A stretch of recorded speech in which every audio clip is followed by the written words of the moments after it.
बातमी कळली की आमचे अभिषेक घोसाळकर यांच्यावर गोळीबार झालेला आहे आणि हेच आहे मुद्दा की किती लोकांना आपण बघताय की भीती आहे ती दिसत आहे, पण महत्वाची गोष्ट हीच आहे की उद्योग जग देखील महाराष्ट्रात येणार नाही अशी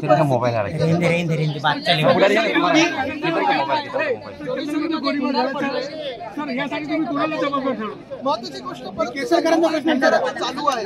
जर हे सगळं आपल्याला माहिती असेल, आम्हाला माहिती असेल, त्यांची कारवाई म्हणजे गँग लिडरच घटनाबाई मुख्यमंत्री म्हणून बसलेले झालेलं आहे, कारण ह्यांना सगळ्यांना वाचवत आहेत ते घटनाबाह्य मुख्यमंत्री। रवींद्र वायकरांवर प्रेशर टाकलं जातं, ते वारंवार म्हणताय की रवींद्र वायकर हे आता पुन्हा एकदा वायकरजींवर अनेक वेगळ्या पक्षांकडून आपण पाहतोय सत्ताधारी हा दबाव वाढत चाललेला आहे। भाजपकडून असेल, मिंदी गटांकडून असेल, कारण पक्ष सीपीआय त्यांनी देखील धमकवलेलं आहे की भाजप में लढत आहे। एकच गोष्ट आहे, मी तुम्हाला सांगतो, या लढ्यामध्ये स्पष्ट झालेली आहे की जे घाबरत नाही आणि ज्यांना लपवण्यासारखं काही नाही ते आमच्यासोबत लढत आहेत आणि महाराष्ट्रासाठी लढत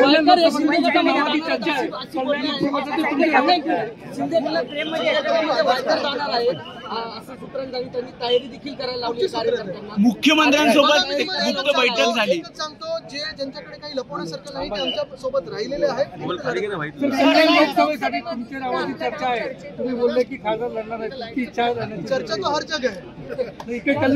सर, तुम्हाला चॅलेंज दिलं जाते लढवून दाखवा म्हणून, मी तर एकच सांगितलेलं आहे, मी काल परवाकडेच ऐकलेलं आहे की स्वतः सीट बदलण्याचं चर्चा आहे, त्यांना ठाण्यात पळून जायचंय, तिथून लढू तर कोणी समोर असलं तर एवढी महाशक्ती तुमच्या मागे आहे तर कशाला एवढं विचार करता। पण एक आहे नक्की, भाजपा इथे काय करणार एवढे सगळे त्यांच्यावर अत्याचार झाल्यानंतर, कारण मी पाहतोय हे नवीन नाही, गेले 7-8 वर्ष पिता पुत्र इथे भाजपला हैराण करण्याचा प्रयत्न करतात आणि खास करून गेल्या 2 वर्षामध्ये पद मिळाल्यानंतर भाजप पूर्ण संपवण्याचा प्रयत्न इथे झालेला आहे। तुम्हाला माहिती आहे, मला माहिती आहे, भाजपला पण माहिती आहे, भाजपची अशी हालत होईल आणि ते सहन करतील हे आम्हाला कधीच वाटलं नव्हतं। मला इकडच्या भाजपच्या कार्यकर्त्यांबद्दल वाईट वाटतं।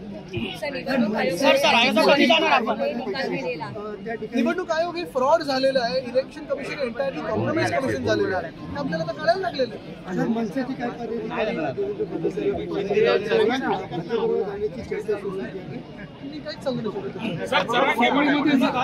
उपोषणाला बसताय त्यांना त्यांचं म्हणणं की अंमलबजावणी होत नाहीये, काय म्हणाल नक्की? मी पहिलंच सांगितलेलं की हे खोके सरकार नुसतं आश्वासनासाठी आहे।